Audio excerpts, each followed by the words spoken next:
হযরত আব্দুল্লাহ ইবনে আব্বাস রাদিয়াল্লাহু তাআলা আনহুমা বলেন, নবীজি সাল্লাল্লাহু আলাইহি ওয়াসাল্লাম বলেন, মা মিন আইয়ামিন আ'যামু ইনদাল্লাহ ওয়া লা আহাব্বু ইলাল্লাহি আল-'আমালু ফীহিন্না মিন আইয়ামিল 'আশর।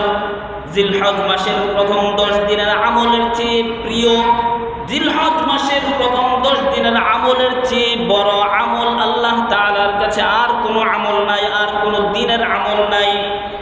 ফাকসিরু ফীহিন্না মিনাত তাসবিহি ওয়াত তাহলিল।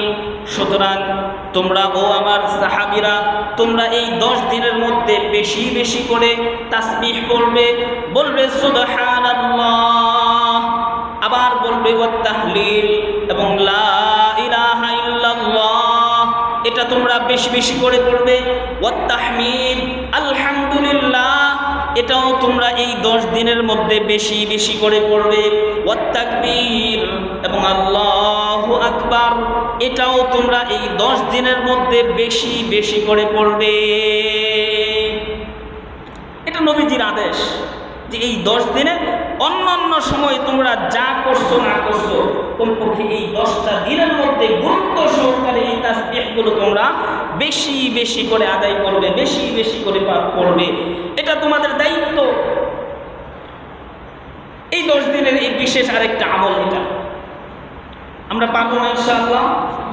উঠতে বসতে চলাফেরায়, পবিত্রতায় অপবিত্রতায়, সর্ব অবস্থায় আমরা এই জিকিরগুলো পড়তে পারি। আর এটা আল্লাহ তাআলা উলুল আলবাব, জ্ঞানীদের বৈশিষ্ট্য, এটা আল্লাহ তাআলা কোরআনেই বলছেন। বলে আল্লাহ তাআলা কোরআনের এক আয়াতের মধ্যে বলেন, ইন্না ফী খালকিস সামাওয়াতি ওয়াল আরদ, ইন্না ফী খালকিস সামাওয়াতি ওয়াল আরদি ওয়া ইখতিলাফিল লাইলি ওয়ান নাহারি লাআয়াতিন লিউলিল আলবাব। আসমান জমিন সৃষ্টির মধ্যে, দিবা রাত্রির পরিবর্তনের মধ্যে আলবাব, উলুল আলবাব যারা, জ্ঞানী যারা, তাদের জন্য রয়েছে নিদর্শন। জ্ঞানী কারা? আল্লাহ তাআলা এর পরে বর্ণনা দেন, আল্লাযীনা ইয়াযকুরুনাল্লাহা কিয়ামান ওয়া কুউদান ওয়া আলা জুনুবিহিম। জ্ঞানী হলো তারা যারা আল্লাহ তাআলার জিকির করে।